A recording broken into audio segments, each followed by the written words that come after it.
¿Cómo están, señores de YouTube, amigos y suscriptores? Hoy les traigo un video un poco largo a causa de nuestra falta de presencia en el canal. Strike-chan me pidió que suba el video de hoy y él mismo subirá el video de mañana. Bueno, comencemos. La zona 72. Una reducida franja de 1 kilómetro de largo por 100 metros de ancho, situada a pocas cuadras del centro de la ciudad de La Plata, Buenos Aires, Argentina, reporta las características propias de una ventana que replica desde hace por lo menos 50 años misteriosos fenómenos ovni que, a criterio de ufólogos que investigan sobre la profusa casuística allí detectada, podría llegar a ser la expresión misma de una civilización, quizás porque no la nuestra, que logra viajar a través del tiempo, desde el futuro en el cual actualmente se encuentra a este presente. El área, rica en casos que se remontan a principios de la década del 50, es denominada por los investigadores de la Fundación Argentina de Ovnilogía, FAO, como la Zona 72, en honor a la avenida en la cual está ubicada, entre las calles 10 y 20 de la capital provincial, en una extensión lindera a las vías abandonadas del viejo ferrocarril provincial.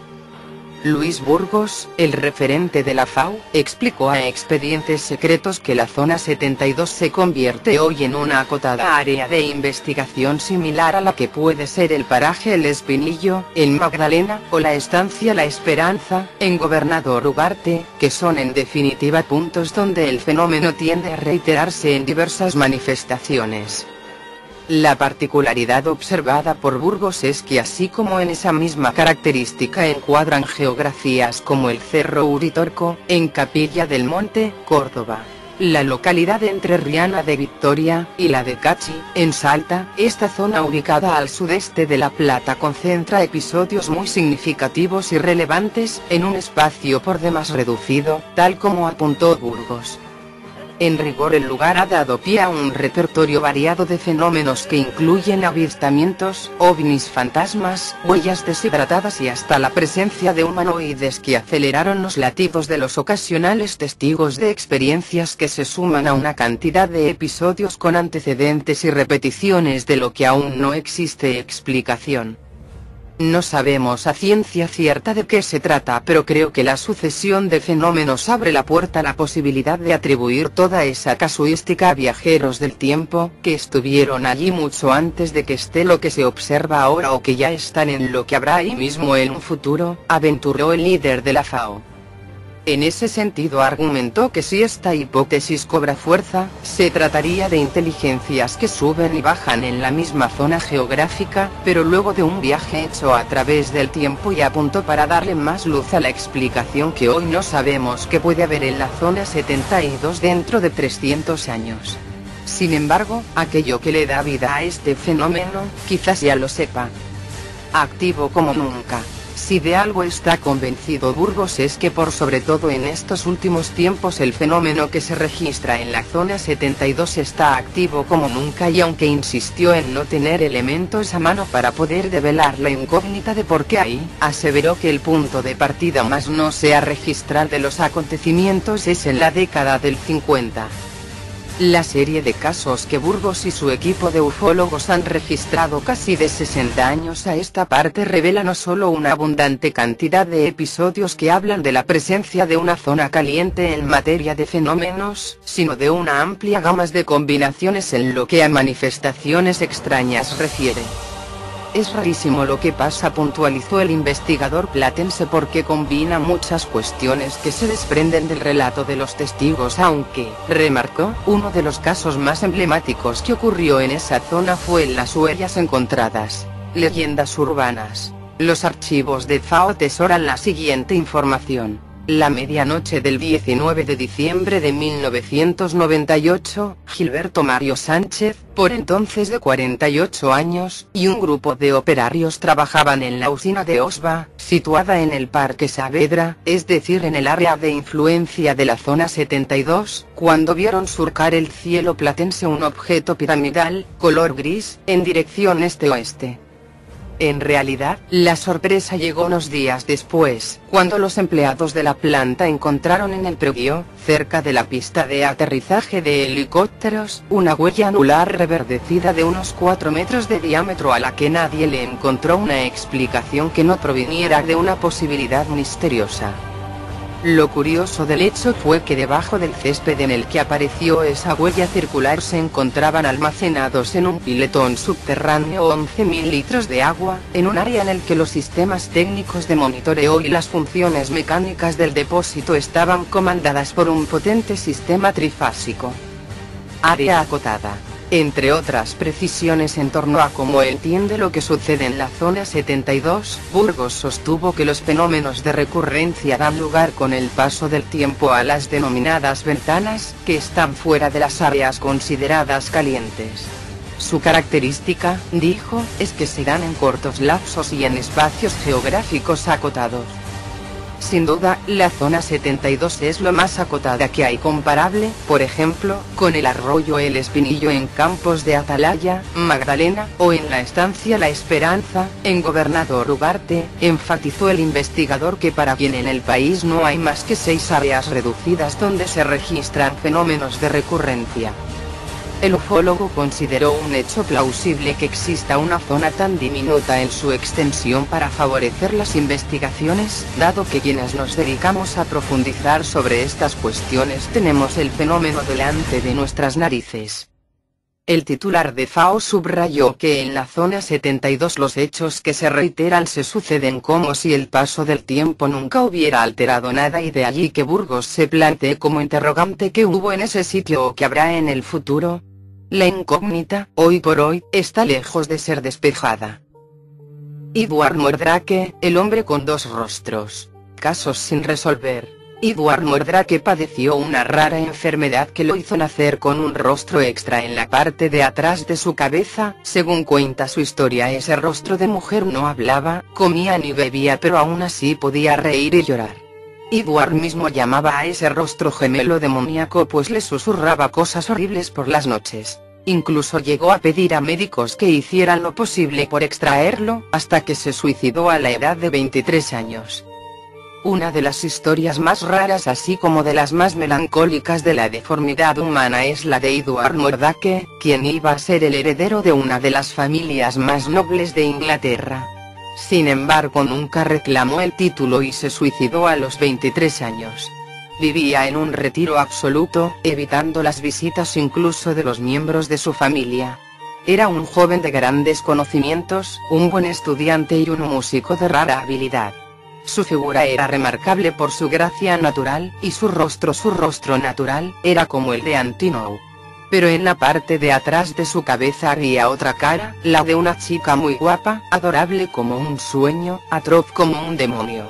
El rostro femenino era una mera máscara, ocupando solo una pequeña zona de la parte posterior del cráneo, aunque mostrando signos de inteligencia de aire maligno.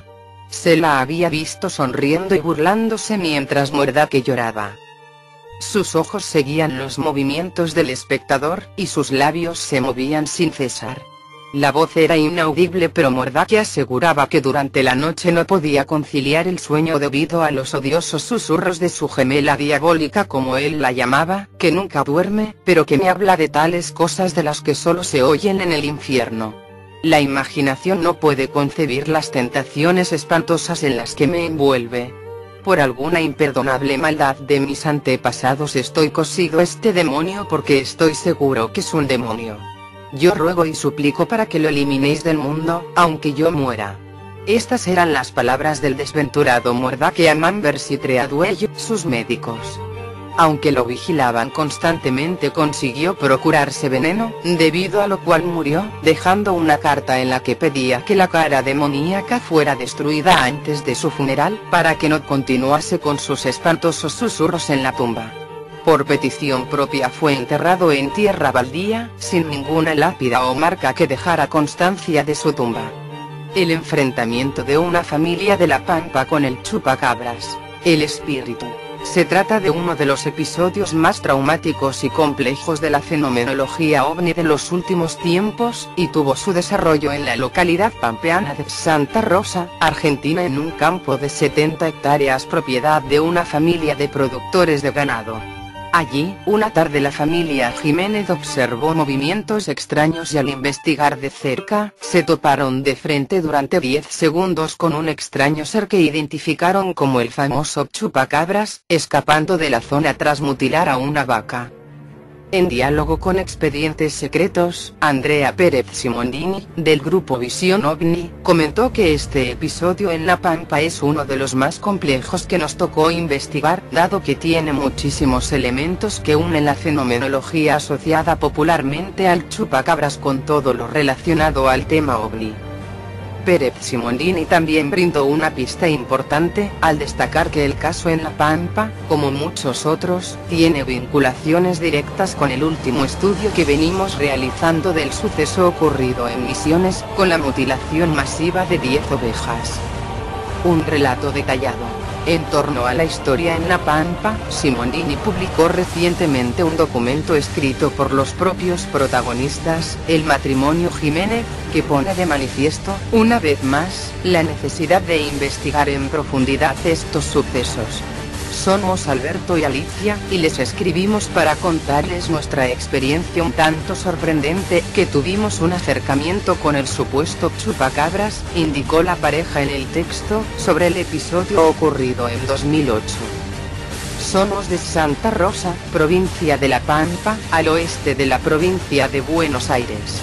Vivimos en un pequeño campo de 70 hectáreas, donde tenemos 30 vacas y animales en general. Últimamente nuestro país está sufriendo el extraño fenómeno del ganado mutilado, el cual se atribuye en un gran porcentaje a este extraño ser, sostuvieron los protagonistas.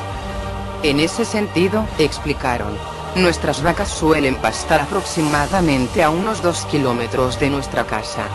Acostumbramos a sacarlas del corral a las 8 de la mañana, tarea que realizan nuestros 3 peones, y nosotros nos encargamos de regresarlas al caer la tarde junto a nuestro hijo mayor.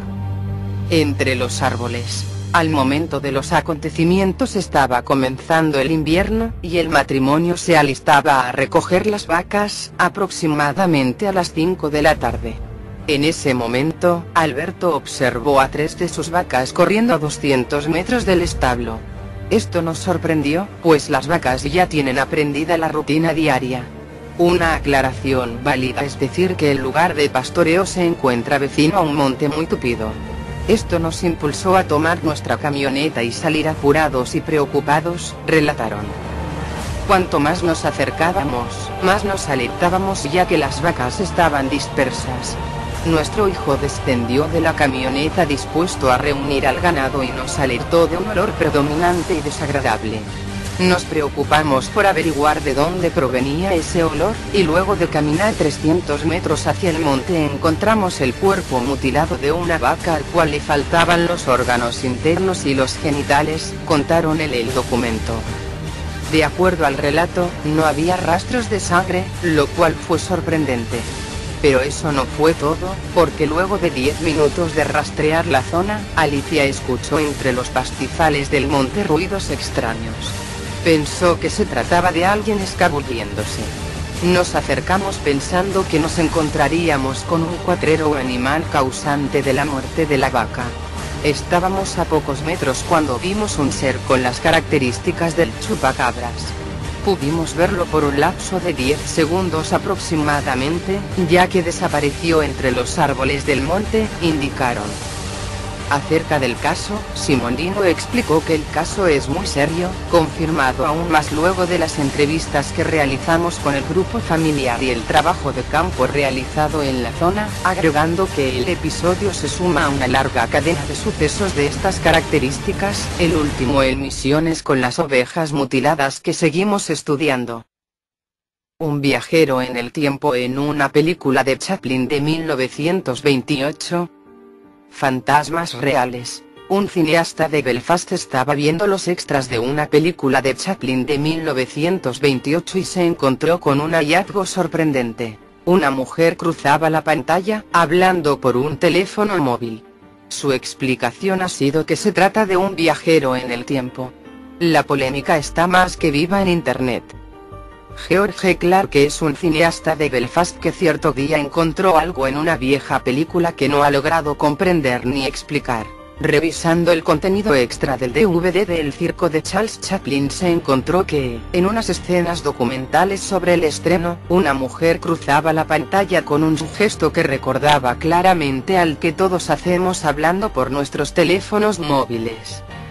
Clark revisó la escena una y otra vez, tal y como cuenta la BBC. Rebobiné y lo vi otra vez, acerqué la imagen y lo puse a cámara lenta. Además mostró la película a multitud de amigos y todos tenían la misma reacción: parece que hablé por móvil.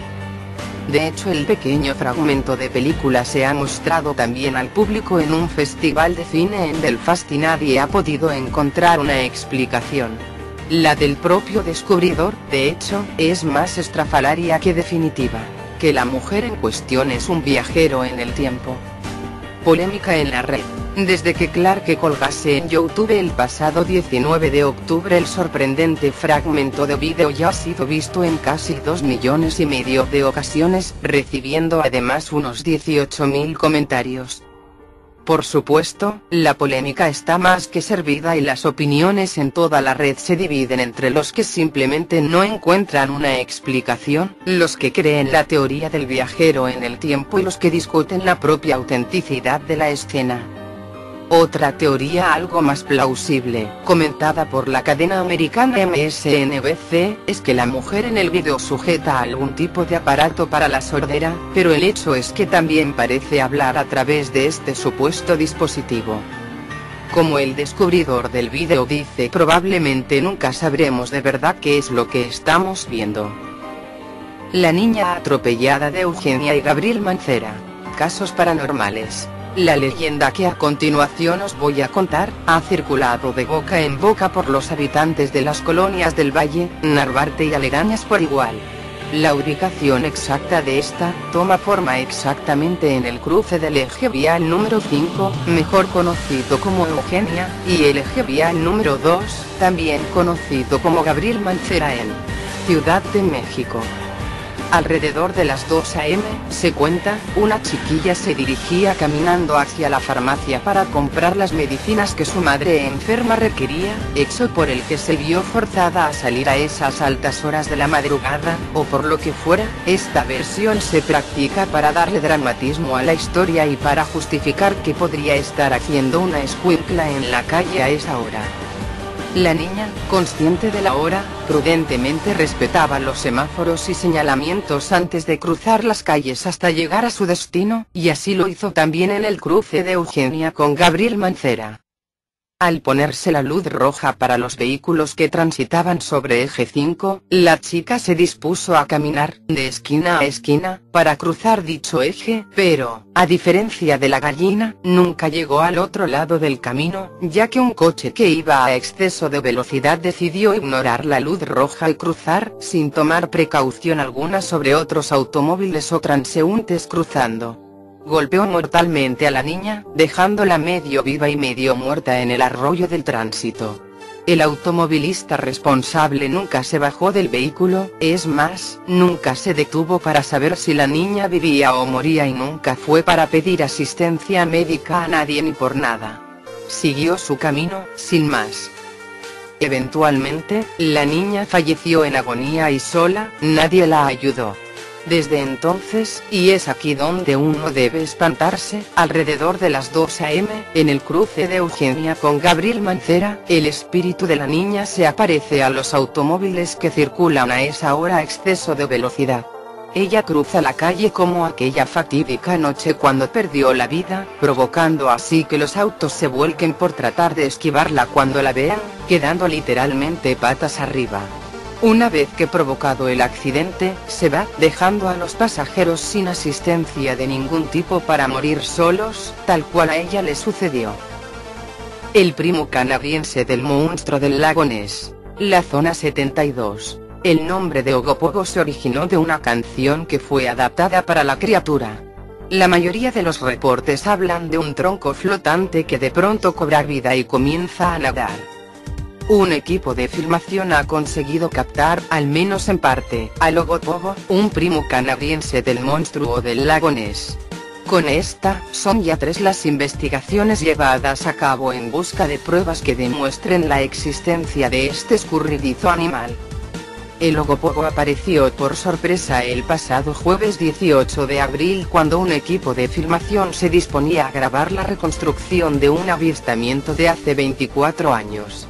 El equipo de Tripod Film & Video Productions de Kelowna comenzaba a grabar la escena cuando Bill Stethug divisó a la criatura al oeste del puente del lago Okanagan. Vimos 2 o 3 ondulaciones dentro y fuera del agua. El lago estaba en calma a pesar de la estela de cerca de 200 metros que iba dejando a su paso, declaró uno de los miembros del equipo, que tomó una serie de fotografías con su cámara de 35 milímetros. Esa misma noche, ya se pudo revisar la cinta, en la que la figura aparece nítidamente en pantalla durante 1 minuto y medio. Mi socio, Len Melnick, estaba absolutamente seguro de que no se trataba de una onda o estela de barco. Había algo debajo del agua, ha dicho uno de los responsables del proyecto. Hay también varias secuencias en la película que muestran anomalías en la superficie del agua. El equipo no quiere precipitarse. Estamos intentando conservar tanta credibilidad como sea posible. Se trata de una búsqueda científica seria. René Boucher, un agente inmobiliaria que se encontraba en el lugar, también notó la ondulación en el lago. Vi moverse algo de una manera muy lenta y tranquila, hacia arriba y hacia abajo. Parte del cuerpo emergía a la superficie, era enorme, negro y brillante. Era muy largo. Incluso una becaria que trabajaba en la película dijo haber visto cómo la cabeza salía a la superficie expulsando agua a través de su boca, y lo que posiblemente era una aleta o la cola, dijo Boucher. A fines de los años 40, el escritor canadiense Farley Magua, que en esa época trabajaba como naturalista del gobierno, oyó hablar de un monstruo llamado Angeoa, que había sido visto en Tulemaliwak, lago Dubaunt. Su informante era un amigo esquimal cuyo padre, con un compañero, había visto a la criatura a fines del siglo pasado. Una vez se encontraron los huesos de un animal muy grande en la costa del lago. De ahí su nombre en esquimal, que significa lago de los huesos amontonados. ¿Qué ocurrió en el incidente Vela? 10 grandes leyendas urbanas para no dormir. Hace ahora 31 años, 2 explosiones de gran intensidad fueron detectadas en el Atlántico sin que sepamos aún con certeza cuál es su origen. El 22 de septiembre de 1979, un satélite de vigilancia estadounidense, el Vela 6911, detectó 2 destellos luminosos de gran intensidad en el Atlántico Sur, entre África y la Antártida. La lectura de los sensores ópticos del satélite no fueron demasiado claras, pero pudo determinarse que la potencia necesaria para generar algo de esa magnitud se encontraba dentro del rango de 2 a 3 kilotones. Los expertos suponen que pudo tratarse de ensayos nucleares clandestinos de Israel o Sudáfrica, o bien de un evento similar al que devastó Tunguska hace 100 años.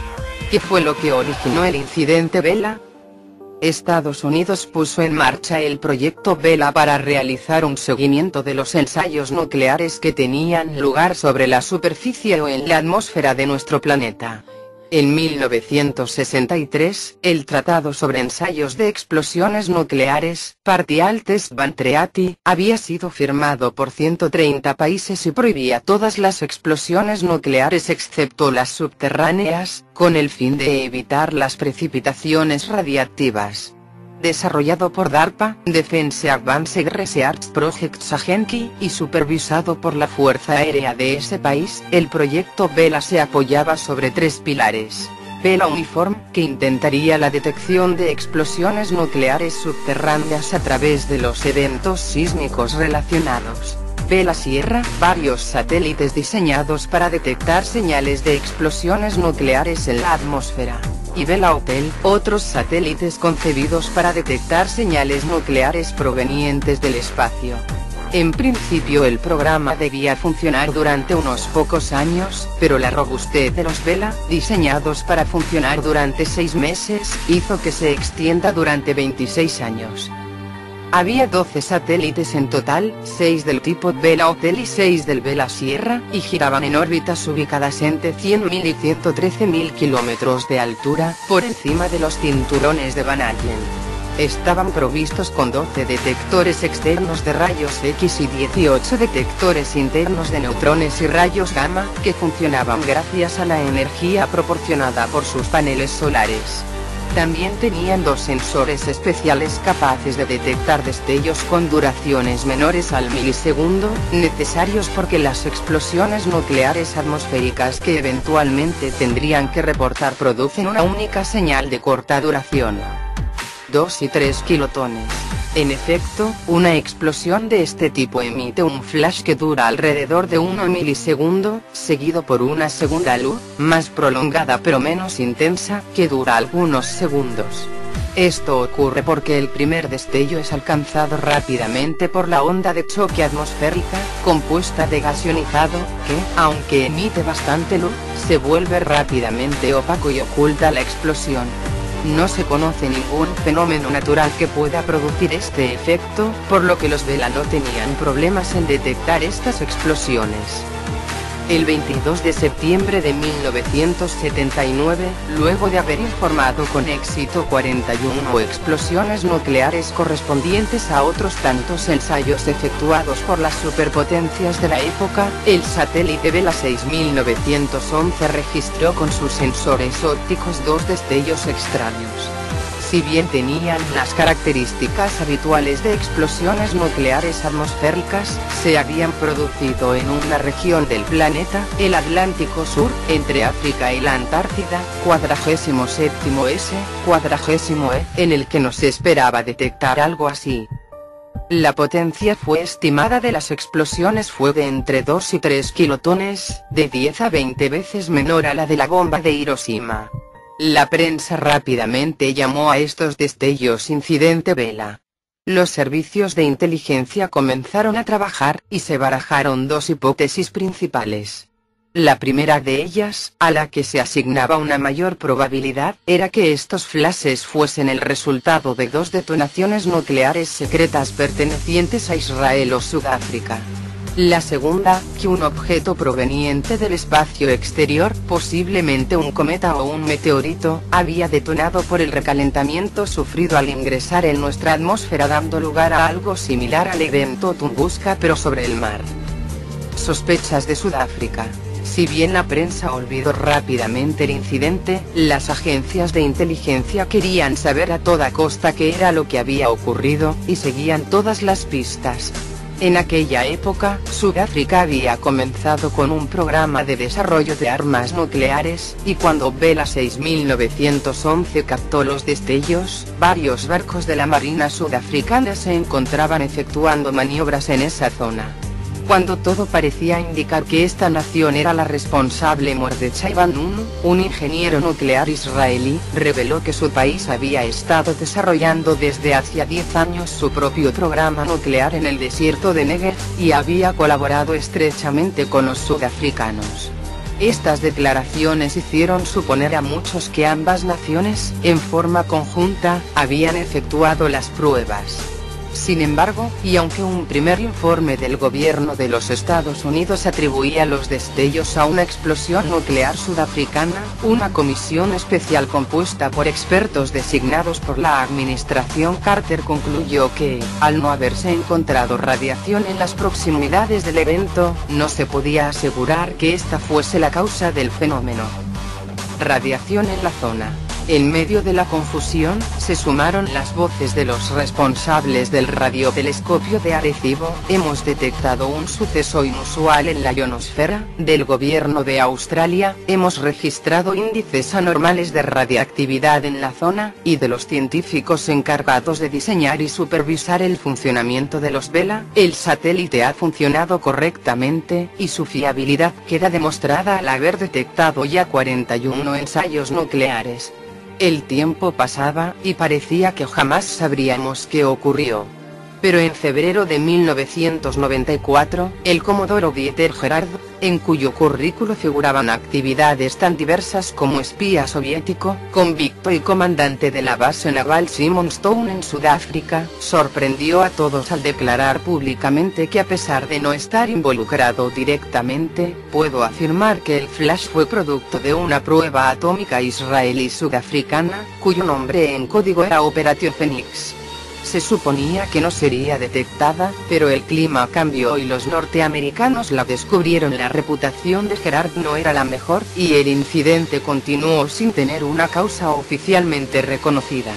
3 años más tarde, en 1997, un periódico israelí citó al exministro de Relaciones Exteriores de Sudáfrica, quien confirmaba que el incidente Vela había sido una prueba nuclear sudafricana. Sin embargo, y volviendo a sembrar las dudas, poco tiempo después el funcionario declaró que sus dichos habían sido sacados de contexto. Aún hoy muchos de los documentos relacionados con el incidente permanecen como clasificados por distintos gobiernos, lo que ayuda muy poco a aclarar lo ocurrido. La hipótesis que responsabiliza a un objeto extraterrestre parece haber perdido fuerza, sobre todo luego de lo expresado por los australianos respecto a la presencia de radiación en la zona. Es mucho más probable que haya sido algún ensayo nuclear clandestino producido durante la Guerra Fría, aunque todavía no lo sepamos con certeza. Dentro de algunos años, cuando se liberen algunos de los documentos que permanecen en secreto, quizás sepamos la verdad. El misterio de los 3 astronautas que murieron sonriendo. Leyendas urbanas. El 30 de junio de 1971, la nave espacial soviética Soyuz 11 puso a funcionar su sistema automático de aterrizaje, después de permanecer 24 días en el espacio. En la base se sintieron satisfechos a pesar de que en los últimos minutos habían perdido contacto con los astronautas Dobrovolsky, Volkov y Patsayev. En ese momento comenzaría uno de los misterios más comentados de los años 70. A pesar de haber perdido el contacto al atravesar la ionosfera, no había por qué preocuparse pues la nave estaba aterrizando según lo previsto. Pero cuando los técnicos abrieron la portezuela de la astronave vieron que los 3 tripulantes sonreían, pero ninguno se movió ni levantó la mano para saludar. Todos estaban muertos. Entonces comenzaron las hipótesis para intentar aclarar por qué los 3 estaban muertos pero sin ninguna deformación ni rasgo de haber pasado miedo durante el aterrizaje. Primero se le echó la culpa a la descompresión, pero la autopsia no reveló hemorragias internas.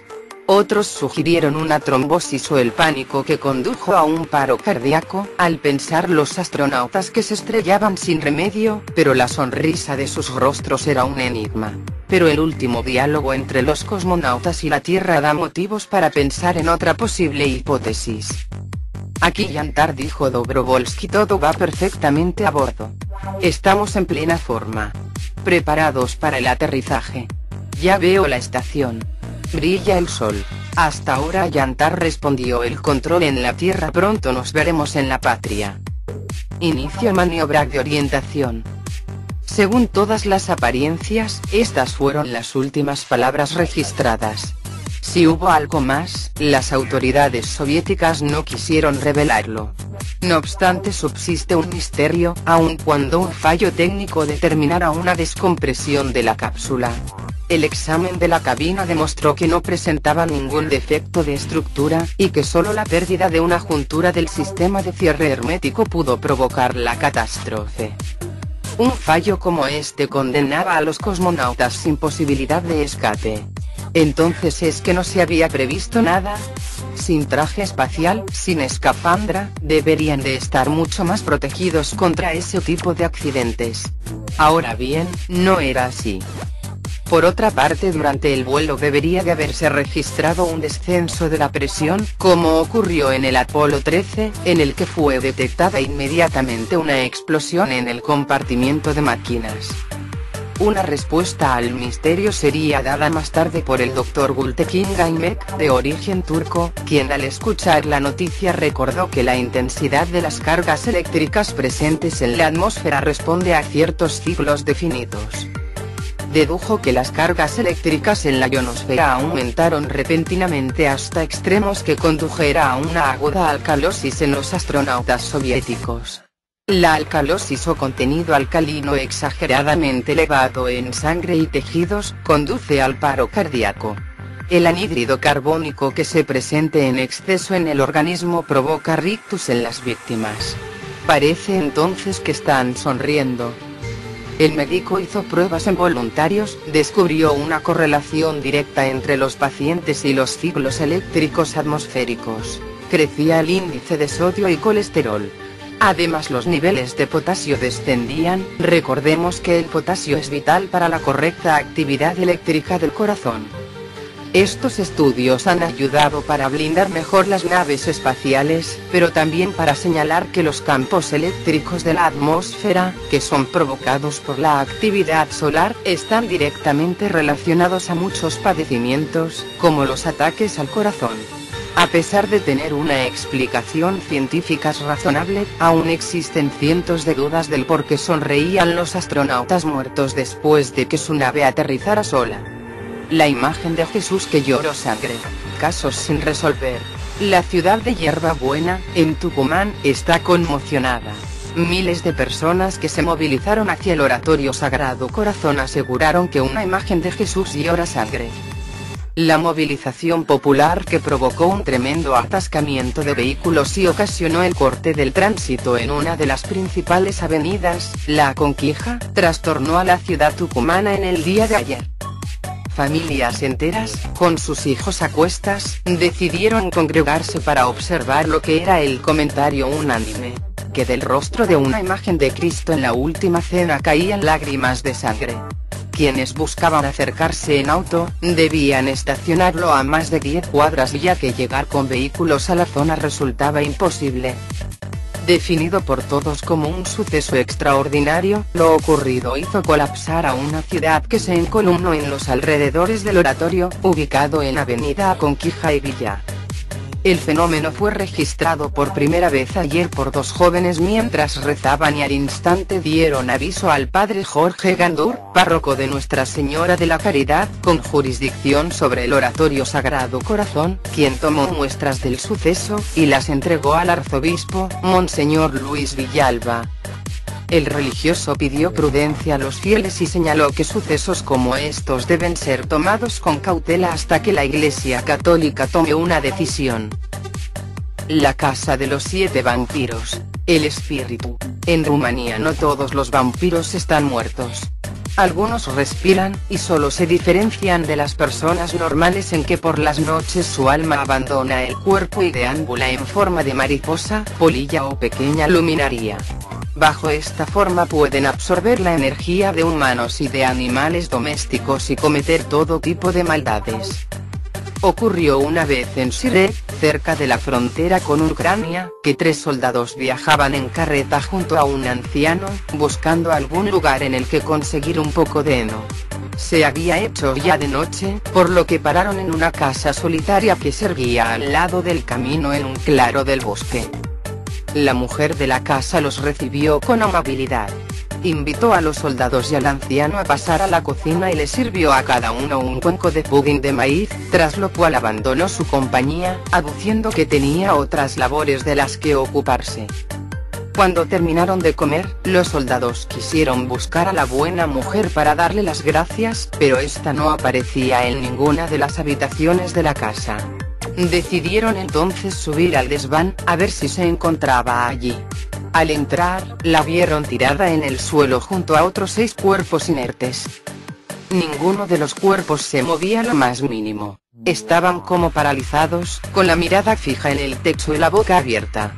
Había mucho de antinatural en su inmovilidad, parecían cáscaras vacías, casi cadáveres. «Strigoi», exclamó el anciano con horror. Él y los soldados huyeron escaleras abajo, montaron en la carreta y se alejaron de la casa lo más deprisa que podían. Cuando, ya a una distancia prudencial, volvieron la vista atrás, vieron como 7 pequeñas luces salían de detrás de la casa y se dirigían camino arriba hacia ellos. Eran estas las almas de los vampiros. Si los soldados le hubieran dado la vuelta a los 7 cuerpos del desván, nunca hubieran podido volver a entrar en ellos. Según la tradición, las almas de los vampiros vivientes se reúnen con los vampiros muertos a las afueras de los pueblos, allí en donde no se oye el canto del cuco ni el ladrido del perro, y aprenden de ellos gran cantidad de conjuros y hechizos maléficos, y unos y otros se reparten las personas a las que planean hacer daño como si éstas fuesen cabezas de ganado. Los campesinos rumanos no distinguen entre un tipo u otro de vampiro, y a ambos los denominan con el mismo término.